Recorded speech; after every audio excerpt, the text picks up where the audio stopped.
There are everyday behaviors that seem harmless, even normal, but psychology has shown they can be subtle indicators of lower intelligence. That may sound harsh, but intelligence is not just about solving complex problems or knowing facts. It is reflected in how flexible our mind is, how willing we are to adapt, to revise our beliefs, and to learn continuously. The truth is, some of the habits people repeat daily are not neutral. They reveal something deeper about how we think and about the hidden limitations of our cognition. They're not catastrophic mistakes. They're quiet patterns repeated automatically that slowly shape the way we see the world and respond to it. One of the strongest indicators is cognitive rigidity. Some people simply refuse to change their opinions, no matter how much evidence is placed in front of them. Their brain filters reality to preserve what they already believe. This mechanism, known as confirmation bias, works like a lens that distorts vision. It amplifies supporting information and dismisses contradictions. But when this becomes habitual, conviction turns into walls, and those walls prevent learning. True intelligence is never afraid of adjusting. It recognizes that growth means letting go of outdated ideas. The refusal to adapt is not strength, it is fear. And in the long run, fear paralyzes the mind. Another revealing behavior is the inability to listen. People who constantly interrupt, who dominate conversations, or who always try to impose their viewpoint are often driven by an insecure ego. Real listening demands much more than silence. It requires attention, empathy, and self-control, all functions connected to the prefrontal cortex, the part of the brain responsible for regulation and emotional intelligence. Talking too much may look like confidence, but in reality, it often hides fragility. Genuine learning begins with humility, the willingness to accept that others may know something we do not. And humility is rare because it forces us to confront our limits. Yet those who monopolize conversations rarely realize how much they reveal about themselves. The more one insists on speaking, the more obvious it becomes that the mind is closed in on itself. The inability to tolerate boredom is another subtle but powerful sign. Intelligent minds are comfortable with silence, solitude, and moments without external stimulation. They use those spaces to think, to connect ideas, and to create. Less intelligent minds, on the other hand, tend to escape boredom at any cost. They scroll endlessly through social media, jump from one distraction to another, or act on impulses just to fill the empty space. This constant search for immediate gratification is more than a lifestyle choice.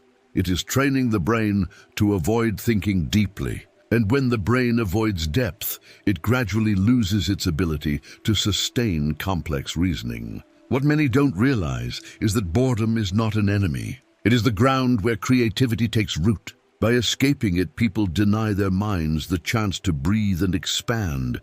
Then comes the rush to form opinions. In modern life, speed is praised as if it were intelligence. But fast conclusions are not a sign of clarity. More often, they are shortcuts of a lazy mind. Psychology calls this heuristic thinking, using mental shortcuts that reduce effort but sacrifice accuracy.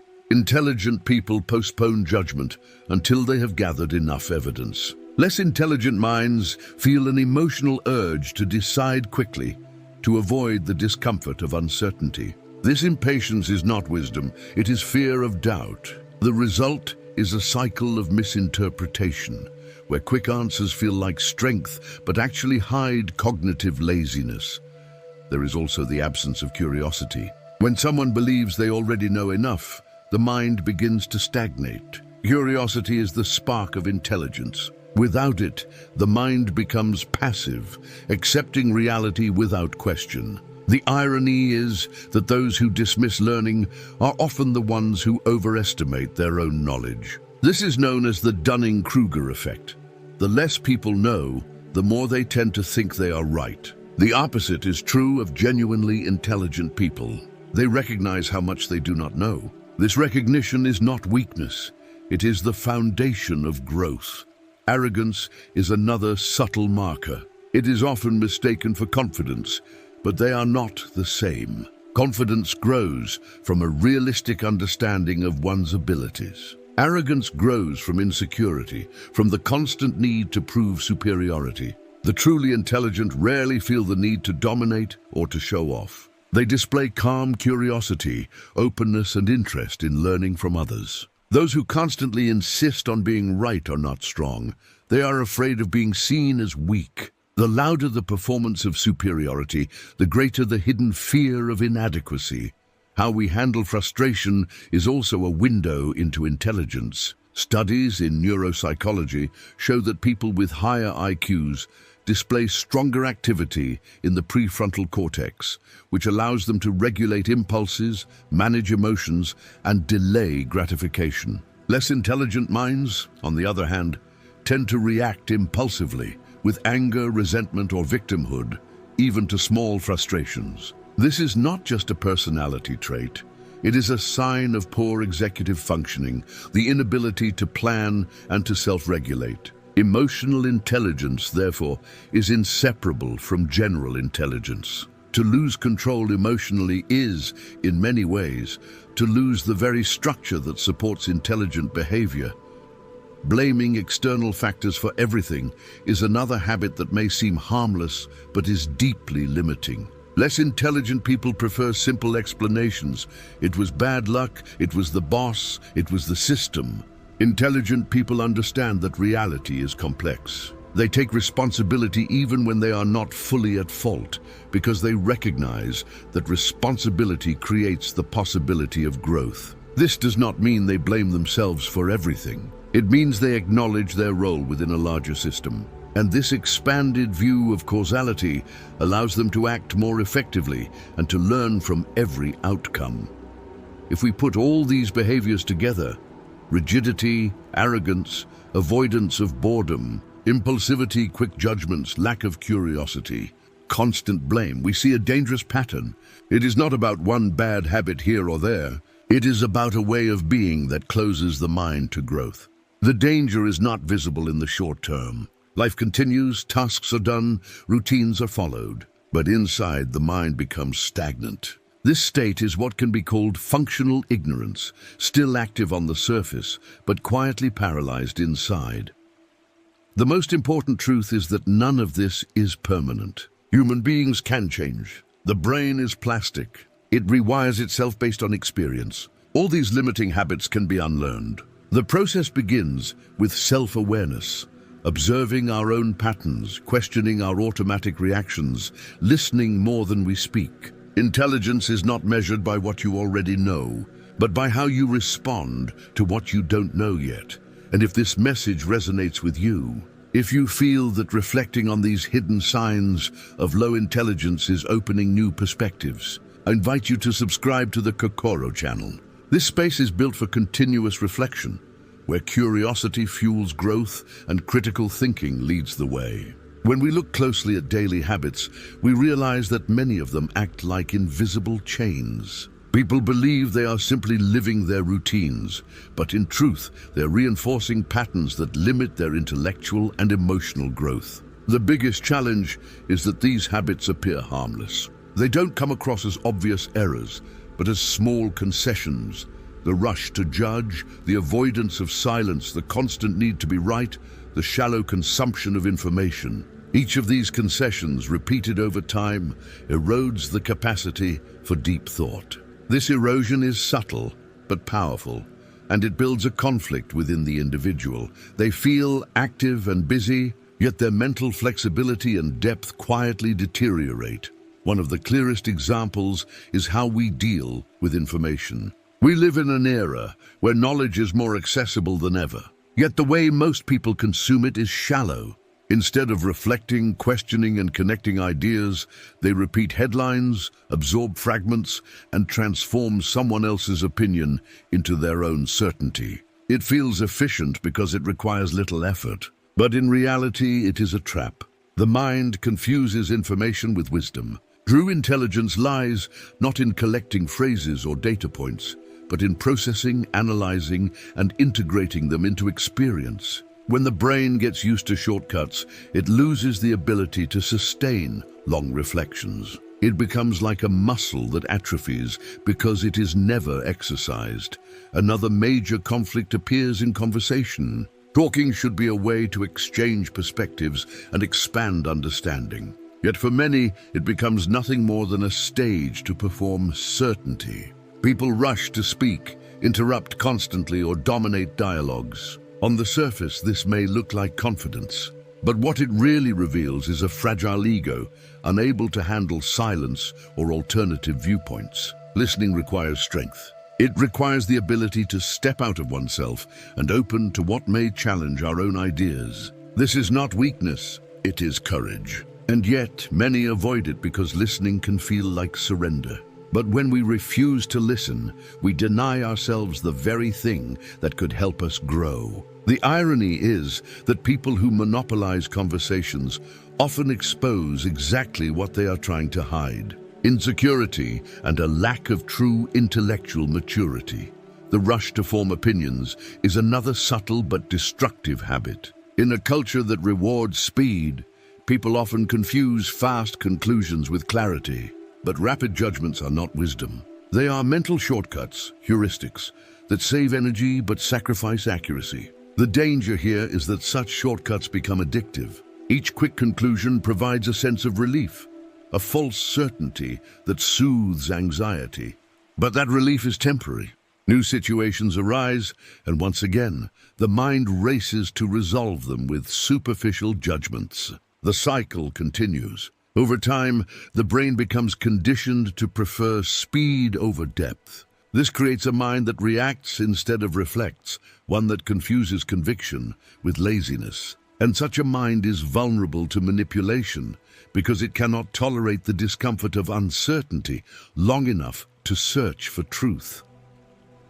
The way we relate to boredom reveals another layer of conflict. In modern life, with constant access to devices and stimulation, boredom is almost extinct. At first glance, that may sound like progress, but in reality, it is one of the reasons creativity and focus are declining. Intelligent minds use boredom to think, to reflect, to create connections. Less intelligent minds, however, flee from it at all costs. They fill every gap with distractions: scrolling, noise, snacks, compulsive activities. By doing this, they train their brains to associate discomfort with escape. The cost is enormous. The brain loses the ability to sustain long stretches of thought. It becomes accustomed to shallow bursts of stimulation, unable to sit still in silence. And yet silence is where profound ideas are born. Avoiding boredom is like denying the brain its natural oxygen. Arrogance creates another silent conflict. Unlike confidence, which grows from genuine ability, arrogance is fueled by insecurity. It is the mask people wear when they are afraid of being seen as inadequate. The arrogant cannot admit mistakes, cannot show fragility, cannot accept ignorance. They are trapped in a performance, forced to defend an image rather than to seek truth. The cost is that they stop learning. They may look strong in the eyes of others, but internally they stagnate. True intelligence requires the humility to say, "I don't know." It requires the openness to keep learning. The arrogant mind avoids this openness, fearing exposure. But by trying so hard to look superior, it actually reveals its deepest fear: the fear of being ordinary. Blame shifting is another habit that seems harmless, but damages growth. Less intelligent people prefer simple answers: bad luck, the boss, the system, the government. This protects the ego by externalizing failure, but it destroys the chance to grow. Intelligent people know reality is complex. They understand that while not everything is their fault, they can always extract a lesson, always see how their actions fit within larger systems. Taking responsibility even partially is not about guilt, it is about awareness. This awareness transforms problems into opportunities. But when people habitually blame others, they remain powerless. They hand over their agency to external forces and close the door to self-improvement.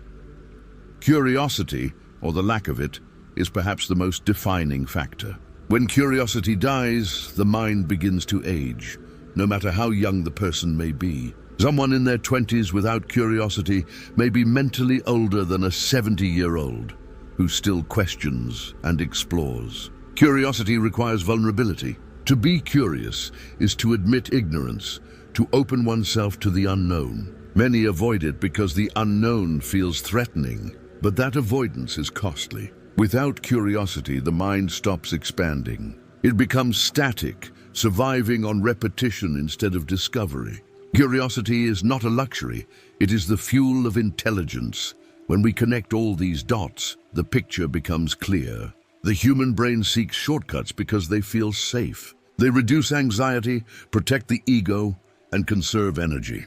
But each shortcut has a hidden cost. It narrows the mind, locks it in patterns, and slowly weakens its flexibility. This is why so many people believe they are making choices freely, when in fact they are living on autopilot. They are not choosing, they are repeating. And the tragedy is that these repetitions feel comfortable, which makes them invisible. The person feels in control while in truth, they are confined within their own conditioning.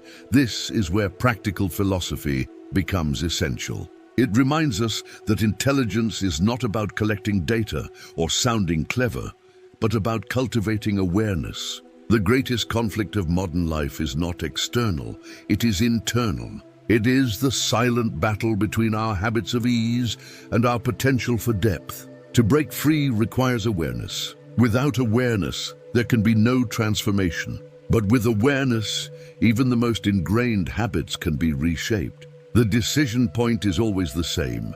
Do we choose the comfort of shortcuts, or do we choose the challenge of reflection? The conflict of intelligence, then, is not about talent or innate capacity. It is about courage. The courage to slow down, to tolerate silence, to listen fully, to doubt what we think we know. Each time we refuse that courage, we remain trapped. Each time we embrace it, we expand. And it is this expansion, not speed, not arrogance, not certainty, that defines true intelligence.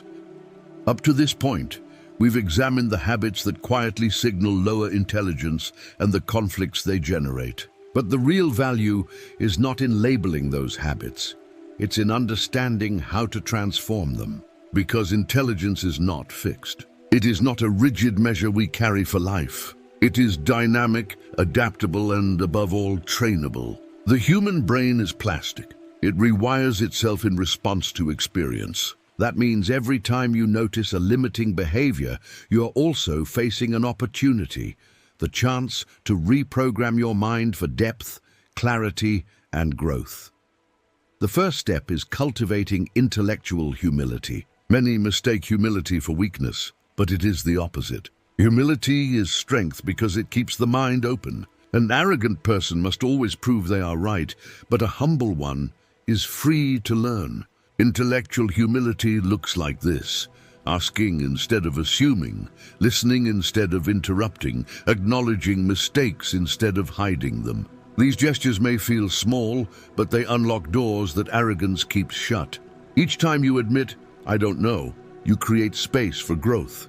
Each time you let someone else teach you, you expand your intelligence. The second step is developing patience in thought. Most of us are conditioned to rush toward conclusions. We feel uncomfortable with uncertainty, so we jump to answers. But deep intelligence grows in the ability to sustain doubt without collapsing into anxiety. Patience in thought means pausing before forming judgments. It means gathering perspectives, reading more than one source, letting ideas settle before deciding. This is not slowness, it is depth. When you practice it, your mind becomes more precise. You stop confusing quickness with clarity. Instead, you build resilience in uncertainty, and that resilience is one of the highest forms of intelligence.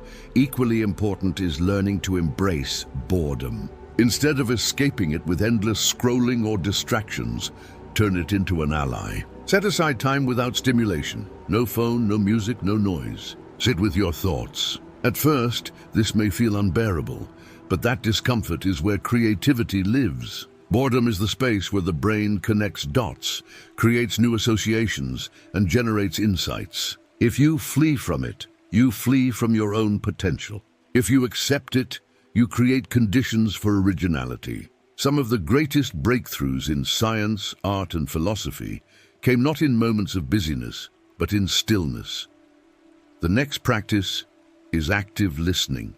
In a world full of noise, the ability to listen deeply is rare, but it is also one of the most transformative habits you can build. Active listening means hearing not just the words, but the meaning and emotion beneath them. It means allowing the other person to finish without rushing to respond. It means asking, "What can I learn here?" instead of preparing your reply while they speak. This is not just a social skill, it is cognitive training. Each act of genuine listening expands your perspective. It pushes the mind beyond its ego, forcing it to integrate ideas outside its own comfort zone. Over time, this habit builds empathy, maturity, and real wisdom. Another crucial step is taking responsibility. Less intelligent minds externalize blame. The system, the boss, bad luck. But this shortcut robs them of agency. Intelligent people adopt a different posture. They ask, "What part of this is mine? What can I change?" Responsibility is not about self-blame.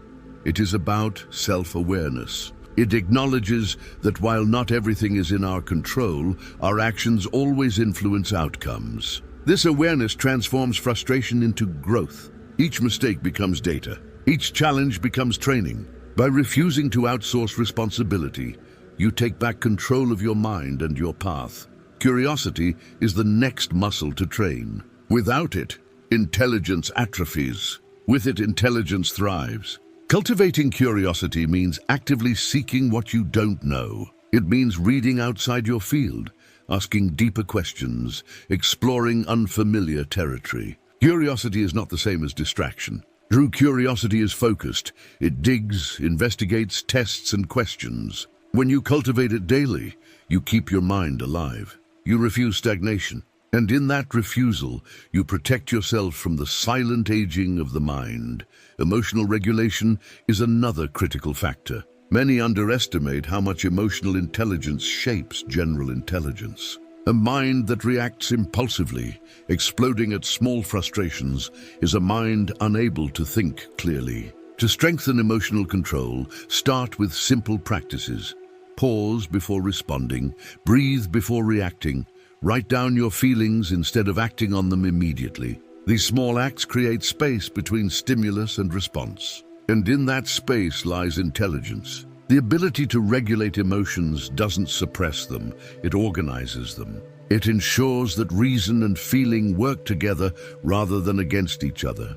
Another powerful habit is transforming how you consume information. Instead of passively absorbing, practice integration. After reading or hearing something, ask, "How does this connect to what I already know? How can I apply this?" This shifts learning from passive storage to active transformation. Passive minds accumulate data but fail to grow. Active minds connect, apply, and evolve. This difference defines whether knowledge becomes wisdom or remains trivia. Underlying all these practices is one core skill: self-reflection. Without it, no change is sustainable. Reflection means setting aside time to observe yourself, your habits, your reactions, your thought patterns. Ask, am I speaking more than listening? Am I rushing to judge? Am I escaping boredom instead of using it? Am I blaming others instead of taking responsibility? These questions illuminate blind spots, and once illuminated, blind spots lose their power. The act of noticing itself begins to change the pattern. The resolution, therefore, is not perfection. It is awareness. It is not about erasing every sign of low intelligence, but about recognizing them when they appear and making conscious choices. Every time you delay a quick judgment, you practice patience. Every time you listen instead of interrupting, you practice humility. Every time you accept responsibility, you practice maturity. Every time you embrace boredom, you practice creativity. Intelligence grows not in sudden leaps, but in these daily acts of discipline. In the end, intelligence is less about what you know and more about how you live. It is the choice to remain a learner, to seek growth in discomfort, to remain curious in uncertainty. It is the courage to question yourself as much as you question the world. Those who choose this path may not always feel comfortable, but they will always remain alive, mentally expanding rather than shrinking. If you've stayed with me until this point, it shows something important. You're not just listening passively, you're reflecting. And reflection is already the beginning of transformation. To keep walking this path, I invite you to subscribe to the Kokoro channel. Here, curiosity is our fuel and critical thought is our direction. And if you truly reach the end of this journey, write in the comments, "Curiosity keeps my mind alive." That way, I'll know you're part of the few who don't just hear words, but commit to growth.